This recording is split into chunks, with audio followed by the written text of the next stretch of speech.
السلام علیکم ورحمۃ اللہ وبرکاتہ۔ اعوذ باللہ من الشیطان الرجیم، بسم اللہ الرحمن الرحیم۔ رب اشرح لی صدری ویسر لی امری واحلل عقدۃ من لسانی یفقہوا قولی، رب زدنی علما۔ اللہ کے رسول صلی اللہ علیہ وسلم کی دعا کے حقدار آپ بھی اور ہم سب بھی بن سکتے ہیں۔ یہ ایک مضمون ہے مولانا محمد یوسف اصلاحی صاحب کا۔ اس میں چند احادیث وغیرہ جو ہے اس کے اوپر مشتمل ہے۔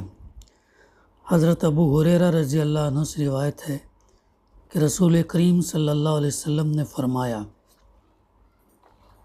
بندہ سجدے میں اپنے پروردگار سے بہت نزدیک ہوتا ہے، سجدے میں بہت زیادہ دعائیں مانگا کرو۔ مسلم کتاب الصلاۃ سے نقل کی گئی ہے۔ ایک اور ترمذی کی حدیث ہے، عقبہ بن عامر رضی اللہ کہتے ہیں، ترجمانی ہے، میں نے رسول صلی اللہ علیہ وسلم کی خدمت میں حاضر ہوا اور دریافت کیا کہ نجات کا ذریعہ کیا ہے۔ آپ صلی اللہ علیہ وسلم نے فرمایا، اپنی زبان کو قابو میں رکھو، یعنی اپنی زبان کو قابو میں رکھو، اپنے گھر میں پڑے رہو اور اپنے گناہوں پر رو، اپنے گناہوں پر رو۔ کس مومن کے دل میں یہ آرزو نہ ہوگی کہ وہ نبی کریم صلی اللہ علیہ وسلم کی مقبول دعا کا مستحق بنے، اور نبی صلی اللہ علیہ وسلم کی یہ دعا کہ اے اللہ تو اس بندے کو خوش و خرم اور شاداب رکھ، اس کے حق میں بھی خدا کے یہاں شرف قبول پائے۔ کیسا خوش نصیب ہے وہ بندہ جس کے لیے اللہ کے رسول صلی اللہ علیہ وسلم دعا فرمائے۔ اس بات میں کسے تردد ہو سکتا کہ اللہ کے رسول صلی اللہ علیہ وسلم کی زبان مبارک سے نکلی وہ دعا شرف قبول پائے گی اور اللہ اپنے حبیب کی فرمائش ہرگز رد نہ فرمائے گا۔ نبی صلی اللہ علیہ وسلم کی دعا کا مستحق دنیا میں بھی خوش و خرم اور شاداب رہے گا، لیکن اصل خوشی اور شادابی تو اس کو اس دن حاصل ہوگی جب وہ حشر کے میدان میں اللہ کے حضور پہنچے گا۔ ذرا تصور تو کیجئے اس بندے کی خوش نصیبی کا جو حشر کے میدان میں اس طرح آئے کہ اس کا چہرہ مسرت اور کامرانی سے چمک رہا ہو، اس کی نگاہ میں دیدار الہی میں محو ہو۔ اس دن بہت سے خوش نصیبوں کے چہرے تر و تازہ اور بارونق ہوں گے اور اپنے رب کے دیدار میں محو ہوں گے۔ سورہ القیامہ کے اندر اس کا تذکرہ آیت نمبر 22 اور 23 میں ملتا ہے۔ جبکہ اسی دن بہت سے بد نصیب وہ بھی ہوں گے جن کے چہرے شرم اور ندامت اور گناہوں کی تپش سے جھلسے ہوئے ہیبت ناک حد تک سیاہ اور اداس ہوں گے، اور بہت سے بد نصیبوں کے چہرے اداس اور بے رونق ہوں گے اس آفت کے اندیشے سے جو ان پر آنے والی ہے۔ سورہ القیامہ آیت نمبر 24 سے 25۔ ذرا اپنے دل کو ٹٹولیے، کیا آپ کے دل میں یہ تڑپ نہیں ہے کہ آپ بھی اپنے رسول صلی اللہ علیہ وسلم کی اس دعا کے مستحق بنے کہ اے اللہ تو اس بندے کو خوش و خرم اور شاداب رکھ، اور آپ بھی چمکتے چہرے کے ساتھ اللہ کے حضور پہنچیں اور اس کے دیدار سے اپنی آنکھیں روشن کریں۔ مگر سوال یہ ہے کہ رسول اکرم صلی اللہ علیہ وسلم نے کن لوگوں کے لیے یہ دعا فرمائی اور کون لوگ اس کے مستحق ہیں؟ یقیناً آپ اور میں جاننا چاہیں گے کہ اور بڑی بےتابی کے ساتھ اس کا جواب یہ ہے کہ رسول اللہ صلی اللہ علیہ وسلم نے یہ دعا ان لوگوں کے حق میں فرمائی جو رسول صلی اللہ علیہ وسلم کا پیغام رسول صلی اللہ علیہ وسلم سے سن کر اللہ کے بندوں تک پہنچائیں اور دعوت اور تبلیغ کا کام کریں۔ رسول اللہ صلی اللہ علیہ وسلم کا ارشاد ہے، اللہ اس بندے کو شاداب و مسرور رکھے جس نے مجھ سے میرا پیغام سنا اور اسے ٹھیک ٹھیک دوسروں تک پہنچایا۔ بلا شبہ آپ نبی صلی اللہ علیہ وسلم کی زبان سے نہیں سن سکتے، لیکن یہ موقع بہرحال ہم آپ کو حاصل ہے کہ آپ نبی صلی اللہ علیہ وسلم کا پیغام دوسروں تک ٹھیک ٹھیک پہنچائیں اور قلب کی لگن کے ساتھ دعوت اور تبلیغ کا فریضہ انجام دیں اور نبی صلی اللہ علیہ وسلم کی دعا کے مستحق بنیں۔ نبی صلی اللہ علیہ وسلم کی یہ دعا یقیناً آپ کے حق میں بھی ہے اگر آپ دعوت اور تبلیغ کے کام میں لگے ہوئے ہیں اور حسن خوبی کے ساتھ یہ عمل کر رہے ہیں۔ یہی آپ کی زندگی کا مشن ہے اور یہی شب و روز کی سرگرمی۔ پھر دعوت اور تبلیغ کے اجر اور انعام کی کوئی حد اور انتہا نہیں۔ بالکل ممکن ہے کہ آپ جن لوگوں تک اللہ کے رسول صلی اللہ علیہ وسلم کا پیغام پہنچائیں وہ آپ کے مقابلے میں اس پیغام کی زیادہ حفاظت کریں، آپ سے زیادہ اس کے تقاضوں کو سمجھیں، آپ سے زیادہ اس کا حق ادا کریں اور آپ سے زیادہ شوق اور محنت کے ساتھ دوسروں تک اسے منتقل کریں۔ لیکن اللہ کا فضل اور احسان تو دیکھیے، چونکہ ان تک دین کا پیغام پہنچنے کا واسطہ آپ بنے ہیں، اس لیے اب رہتی زندگی تک اس واسطے سے جن جن لوگوں کو بھی یہ پیغام پہنچے گا ان سب کے اجر اور انعام کے برابر آپ کو اجر اور انعام ملتا رہے گا۔ کتنی بڑی خوشخبری ہے اس کے اندر۔ اللہ کے رسول صلی اللہ علیہ وسلم کا پیغام تمام انسانوں تک پہنچانے کے لیے کتنا بڑا اجر ہے اور یہ ملتا رہے گا۔ آپ کے ساتھ بھی اللہ تعالیٰ بے پایاں فضل اور کرم فرمائے گا اور ان لوگوں کے اجر و انعام میں بھی کوئی کمی نہ کرے گا۔ البتہ دعوت اور تبلیغ کا فریضہ سر انجام دیتے وقت یہ بنیادی بات ضرور پیش نظر رکھنی چاہیے کہ نبی صلی اللہ علیہ وسلم کی دعا کے مستحق صرف وہی لوگ ہوں گے جو ٹھیک ٹھیک آپ صلی اللہ علیہ وسلم کی دعوت کو منتقل کریں۔ آپ صلی اللہ علیہ وسلم سے سننے والوں نے جس طرح آپ صلی اللہ علیہ وسلم سے سنا، جس طرح سمجھا اور جس طرح اپنی بات کی امت کو پہنچایا، ٹھیک اسی طرح آپ بھی دوسروں تک وہ دعوت پہنچائیں۔ اس میں آپ کو نہ کسی کمی کی اجازت ہے اور نہ کسی اضافے کا اختیار۔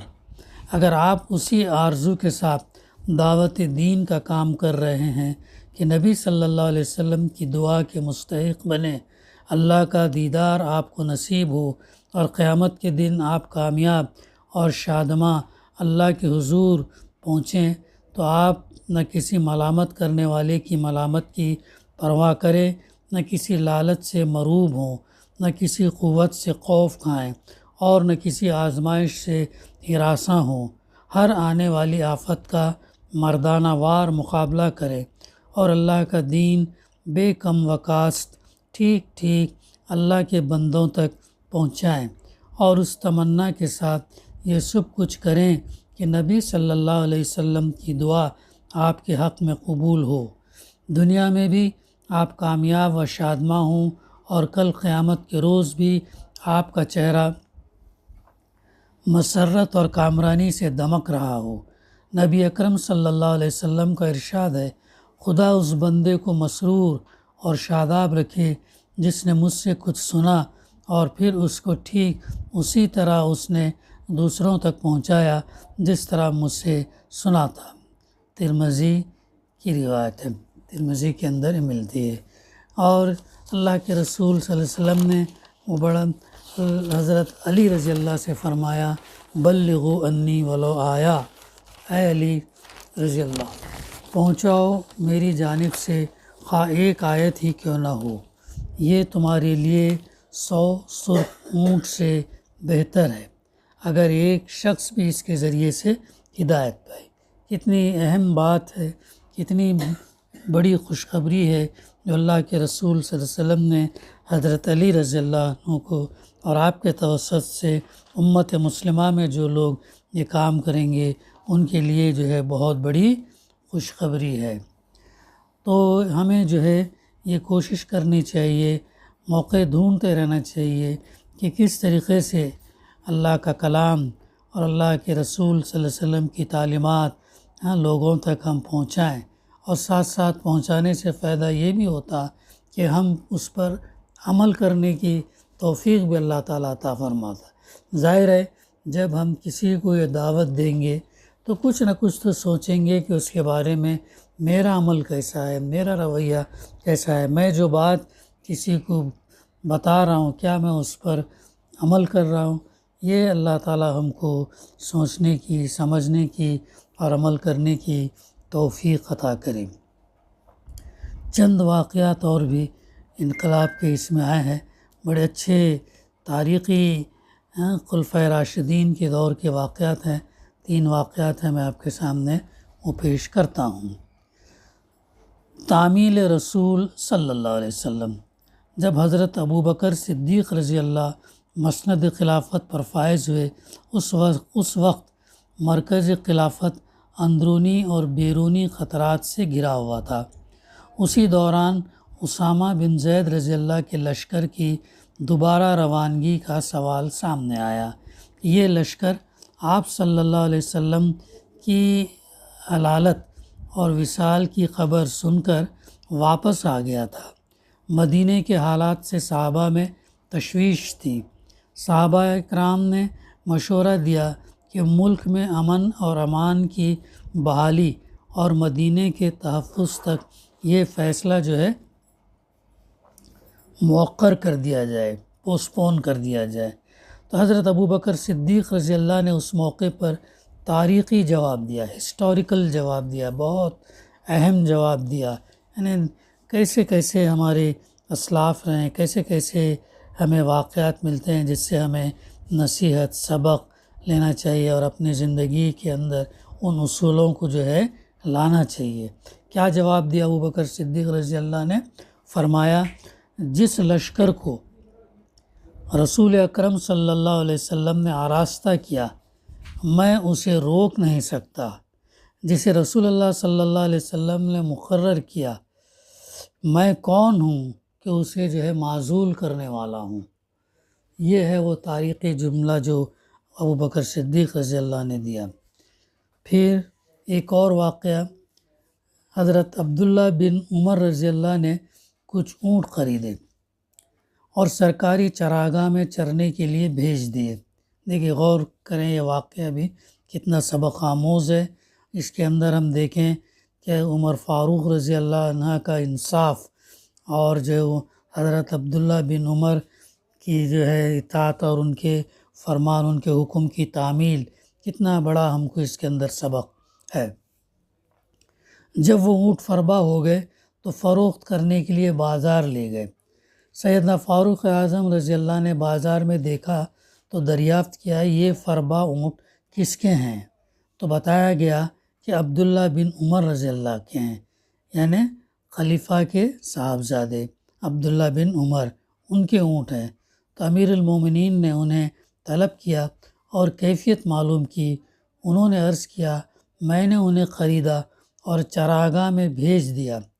اس سے جس طرح دیگر مسلمانوں کو فائدہ اٹھانے کا حق ہے، میں نے بھی وہی فائدہ اٹھانا چاہا۔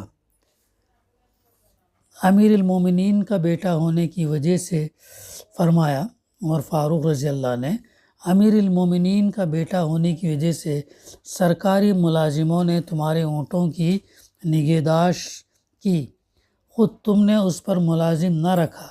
اس لیے انصاف یہ ہے کہ اونٹ بیچ کر اپنا راس المال لے کر، یعنی تمہارا اصل رقم لے کر، اور باقی رقم جو ہے تم کیا کرو، سرکاری خزانے میں داخل کرو۔ کیسا فیصلہ دیا عمر فاروق رضی اللہ عنہ نے، اور کتنا انصاف والا فیصلہ تھا، کتنا یہ لوگ جو ہے محتاط ہوتے تھے حلال رزق کے لیے، انصاف کی جو ہے عدل جو قائم کرنے کے لیے۔ کیسے نمونے ہیں یہ، تاریخ میں جو ایسے نمونے ہمارے سامنے نہیں ملتے۔ تو انہوں نے ان کو حکم دیا کہ وہ اپنا راس المال لے کر باقی کا رقم تم خزانے میں داخل کرو۔ قانون دان اور قانون ساز قوانین و ضوابط بناتے بھی ہیں اور نافذ بھی کرتے ہیں، مگر جب گھر کی بات آتی ہے تو ان کی زبان انصاف خاموش ہو جاتی ہے۔ مگر عدل فاروقی کا کیسا نرالا انداز ہے کہ خود کا بیٹا ہے تب بھی عدل اور مساوات کا وہی حقیقی رنگ جو ہے نظر آتا ہے۔ کتنا زبردست فیصلہ عمر فاروق رضی اللہ عنہ نے جو ہے دیا۔ یہ بات بھی آپ کے ساتھ معروف ہے نا کہ آپ جس راستے سے گزرتے اس راستے سے شیطان بھاگ جاتا تھا۔ کتنا تقوی ان کے اندر تھا اور کیسا عدل اور انصاف سے وہ کام لیتے تھے۔ بہت بڑا سبق ہے ہمارے لیے۔ ایک اور واقعہ، اعمال کی فکر۔ ایک حاجت مند حضرت عثمان غنی رضی اللہ عنہ کے دروازے پر غروب آفتاب کے بعد آیا، سورج ڈھلنے کے بعد آیا۔ ابھی اس نے دستک نہ دی تھی کہ حضرت عثمان غنی رضی اللہ کی آواز اس کے کانوں میں پڑی۔ وہ اپنی اہلیہ سے شکایت کر رہے تھے کہ چراغ کی بتی موٹی ہے جو تیل زیادہ استعمال کرنے کا سبب بن رہی ہے۔ دیکھو کیسے ہمارے خلیفہ تھے، کتنا زبردست واقعہ تھا۔ یعنی جو بتی ہے وہ موٹی ہے۔ ہاں، اپنی اہلیہ کو کیا کر رہے ہیں؟ اپنی اہلیہ سے شکایت کر رہے ہیں چراغ کی بتی موٹی ہے جو تیل زیادہ استعمال کرنے کا سبب بن رہی، موٹی ہونے کی وجہ سے تیل زیادہ خرچ ہو رہا۔ اس حاجت مند نے کچھ تردد کے بعد دستک دی، کچھ سوچ سمجھ کے اس نے دستک دیا دروازے پر، تو حضرت عثمان رضی اللہ جو ہے باہر آئے۔ سائل نے اپنی حاجت بیان کی اور کہا کہ ضرورت کچھ زیادہ ہی ہے۔ حضرت عثمان غنی رضی اللہ نے اس شخص کا ہاتھ تھاما، بستی سے باہر لے گئے جہاں آپ کا سامان تجارت بڑی تعداد میں رکھا ہوا تھا، اور فرمایا یہ سب تمہارے نظر ہے۔ اس کا ہاتھ پکڑے بستی کے باہر لے گئے جہاں ان کا گوڈاؤن تھا یا سامان تھا رکھا ہوا تھا، وہاں لے گئے اور جانے کے بعد کہا کہ یہ سب جو ہے تمہاری نظر ہے، کیا اس سے تمہاری ضرورت پوری ہو جائے گی؟ تو اس سخاوت پر حیران ہو کر اس شخص نے کہا یہ میری ضرورت سے زیادہ ہے۔ اور لینے والا بھی کیسا، دیکھو کتنا ایماندار ہے۔ یہ نہیں بولا کہ پورا مال ٹھیک ہے آپ دے رہے تو دے دو میں لے لیتا، نہیں بولا، یہ تو بہت زیادہ ہے۔ دینے والے بھی ویسے تھے، لینے والے بھی ویسے تھے۔ کیا ہے ان سے ہم کو، ان واقعات سے کتنی بڑی نصیحت، سبق اور ہم کو یہ ملتا ہے۔ ہمارا رویہ سائلوں کے ساتھ کیسا رہتا، یہ بھی ہمیں دیکھنا چاہیے۔ کہ تو اس نے کہا کہ یہ میری ضرورت سے زیادہ ہے، لیکن ایک بات بتائیے، چراغ کی بتی قدرے موٹی ہو جانے پر آپ ناراض ہو رہے تھے۔ گھر میں اپنی بیوی پر چراغ کی بتی تھوڑا موٹی ہو جانے پر آپ ناراض ہو رہے تھے۔ آپ نے فرمایا چراغ میں تیل کا زیادہ اسراف ہے اور اسراف اللہ کو پسند نہیں، اور مجھے اللہ کے حضور اپنے اعمال کی فکر رہتی۔ کیا اخلاق ہے، کیا مثال ہے، کیا یہ ہے، کیا تاریخی جواب ہے ان کا بھی۔ چراغ میں تیل کا زیادہ اسراف، ویسٹیج ہے، اور اسراف اللہ کو پسند نہیں، اور مجھے اللہ کے حضور اپنے اعمال کی فکر رہتی ہے۔ وہاں مجھے فکر اعمال لاحق تھی، اس لیے میں نے سرزنش کی، اس لیے میں نے پوچھا۔ حالانکہ اتنا اس تیل میں جلنے والی اس سے جو ہے کتنا زیادہ مال اسے دے دینے کے لیے تیار ہے، لیکن وہاں پر اسراف نہیں کر رہے، ہے نا۔ دوسروں کو دینے کے لیے ان کا دل اتنا وسیع ہے، ان کی سوچ اتنی وسیع ہے، آخرت کی ان کو اتنی فکر ہے، اجر پر اتنا یقین ہے، اللہ پر اتنا یہ ایمان ہے کہ جو اس کے لیے تیار ہیں۔ لیکن جواب دہی کا جو معاملہ ہے اور اعمال کی جو فکر کا معاملہ ہے، وہاں پر گھر میں تھوڑا سا بھی اگر اسراف ہو رہا، زیادہ خرچ ہو رہا، تو اس کے اوپر جو ہے گرفت کر رہے۔ تو مجھے اور ہم تمام کو جو ہے یہ سبق ہے کہ ان واقعات کے ذریعے سے ہم بھی اپنی عملی زندگی کے اندر ان واقعات سے جو نصیحت ہم کو ملتی ہے، ان عدل کی، انصاف کی، تعمیل رسول صلی اللہ علیہ وسلم کی اور اپنے اعمال کی فکر کی، اس پر اللہ سبحانہ وتعالی ہمیں توفیق دے کہ ہم بھی ویسا عمل کریں۔ ربنا تقبل منا انک انت السمیع العلیم وتب علینا انک انت التواب الرحیم۔ صلی اللہ تعالی علی خیر خلقہ وعلی آلہ اصحابہ اجمعین والحمد للہ رب العالمین۔